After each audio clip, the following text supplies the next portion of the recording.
जिंदगी को लेके या अपने जो उसके जिंदगी में और जुड़े बहुत सारे लोग होते हैं उनको लेके कितनी कोशिशें वो करता है, लेकिन जो नसीब है वही, जो लिखा है वही होता है, जो तकदीर है हमेशा वही गालिब आ जाती है। मेरे साथ एक लड़की मौजूद है जिंदगी में, इसने बड़ा कुछ सोचा था, बड़े ख्वाब थे इसके, लेकिन जो अल्लाह को मंजूर था वो कुछ और था।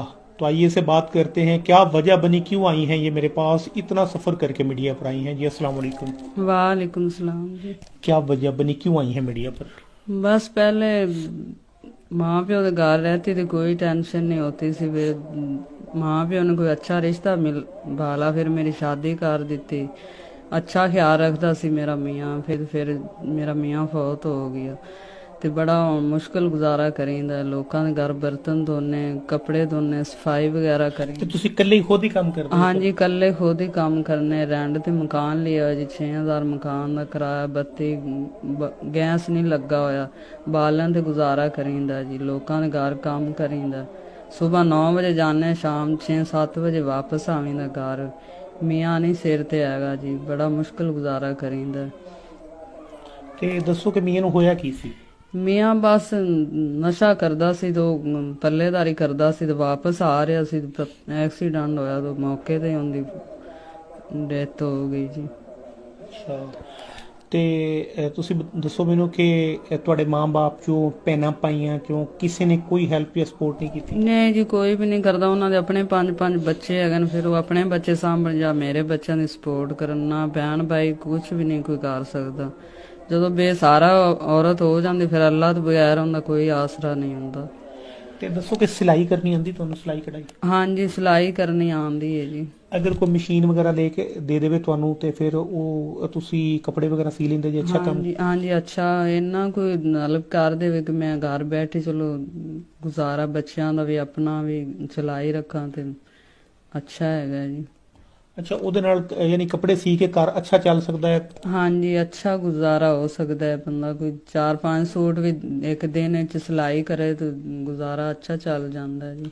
ਤੇ ਜਿਹੜਾ ਤੁਸੀਂ ਕੰਮ ਕਰ ਰਹੇ ਜੇ, ਇਹ ਜਿਹੜਾ ਤੁਸੀਂ ਕਮਾ ਕੇ ਲਿਆਂਦੇ ਜੇ, ਕੀ ਇਹਦੇ ਨਾਲ ਘਰ ਨਹੀਂ ਚੱਲ ਪਾਉਂਦਾ? ਨਹੀਂ ਜੀ, ਇਹਦੇ ਨਾਲ ਘਰ ਨਹੀਂ ਚੱਲ ਪਾਉਂਦਾ, ਕਿਉਂਕਿ ਮੈਂ ਫਿਰ ਛੋਟੇ ਬੱਚੀਆਂ ਹੁੰਦੀਆਂ ਨੇ, ਘਰ ਵੀ ਜਲਦੀ ਵਾਪਸ ਆਉਣਾ ਹੁੰਦਾ ਕਿ ਤੁਹਾਨੂੰ ਪਤਾ ਹੈ ਜ਼ਮਾਨੇ 'ਚ ਨਾ ਬੱਚੀਆਂ ਗਲੀਆਂ ਛੱਡਣ ਦਾ ਵਕਤ ਨਹੀਂ ਹੈਗਾ। ਜ਼ਮਾਨਾ ਹੀ ਨਹੀਂ ਹੈਗਾ। ਹਾਂਜੀ, ਜ਼ਮਾਨਾ ਹੀ ਨਹੀਂ ਹੈਗਾ, ਤੇ ਜਲਦੀ ਘਰ ਵਾਪਸ ਆਉਣਾ ਹੁੰਦਾ ਹੈ। ਘਰ ਆਵਾਂ ਤਾਂ ਬੱਚੇ ਰੋ ਰਹੇ ਹੁੰਦੇ ਨੇ, ਹੁਣ ਸਰਦੀ ਆ ਗਈ, ਨਾ ਕਿਸੇ ਦੇ ਕੱਪੜੇ, ਨਾ ਸ਼ੂਜ਼ ਵਗੈਰਾ, ਤੇ ਬੱਚੇ ਬਹੁਤ ਤੰਗ ਕਰਦੇ ਆ। ਮਸਾਇਆਂ ਦੀ ਚੀਜ਼ਾਂ, ਬੂਟ, ਸ਼ੂਜ਼ ਵੇਂਦੇ ਨੇ, ਉਹ ਕਹਿੰਦੇ ਨੇ ਮੰਮਾ ਸਾਨੂੰ ਵੀ ਲੈ ਦੇ। ਮੈਂ ਕਿੱਥੋਂ ਲੈ ਕੇ ਦੇਵਾਂ? ਫਿਰ ਘਰ ਦਾ ਰਾਸ਼ਨ ਪੂਰਾ ਕਰਾਂ ਜਾਂ ਸ਼ੂਜ਼ ਜਰਾਬਾਂ ਉਹਨਾਂ ਨੂੰ ਲੈ ਕੇ ਦੇਵਾਂ?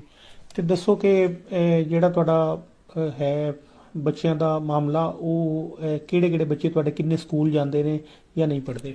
ਨਹੀਂ, ਕਿਧਰੇ ਵੀ ਨਹੀਂ ਜਾਂਦੇ। ਮੈਂ ਉਹਨਾਂ ਨੂੰ ਘਰ, ਵਿਚਾਰੇ ਬੇਟੀਆਂ ਹਨ, ਛੋਟੀਆਂ ਹੈਗੀਆਂ ਨੇ। ਵੱਡੀ ਬੇਟੀ ਉਹ ਹੈਗੀ 10-11 ਸਾਲਾਂ ਦੀ, ਉਹ ਛੋਟੀਆਂ ਭੈਣਾਂ ਦਾ ਖਿਆਲ ਰੱਖਦੀ ਏ।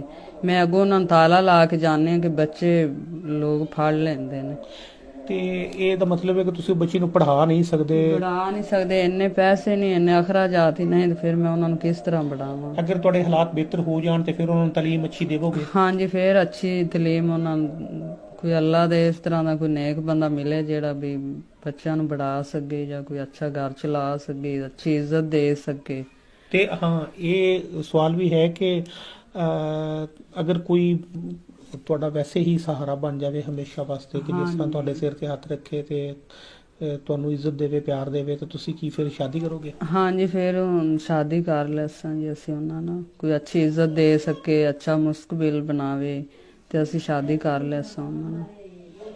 ਤੇ ਮੈਨੂੰ ਦੱਸੋ ਕਿ ਜੋ ਵੇਖ ਰਹੇ ਨੇ ਉਹਨਾਂ ਨੂੰ ਕੀ ਕਹਿਣਾ ਚਾਹੋਗੇ? ਉਹਨਾਂ ਨੂੰ ਇਹ ਕਹਿਣਾ ਚਾਹੁੰਦੇ ਕਿ ਸਾਡੀ ਹੈਲਪ ਕੀਤੀ ਜਾਵੇ, ਮਦਦ ਕੀਤੀ ਜਾਵੇ, ਜਿੰਦੇ ਨਾਲ ਵੀ ਸਾਡਾ ਅੱਛਾ ਘਰ ਚੱਲ ਸਕੇ, ਅੱਛਾ ਮੁਸਤਕਬਲ ਬਣ ਜਾਏ, अच्छी ज़िंदगी गुजर सके।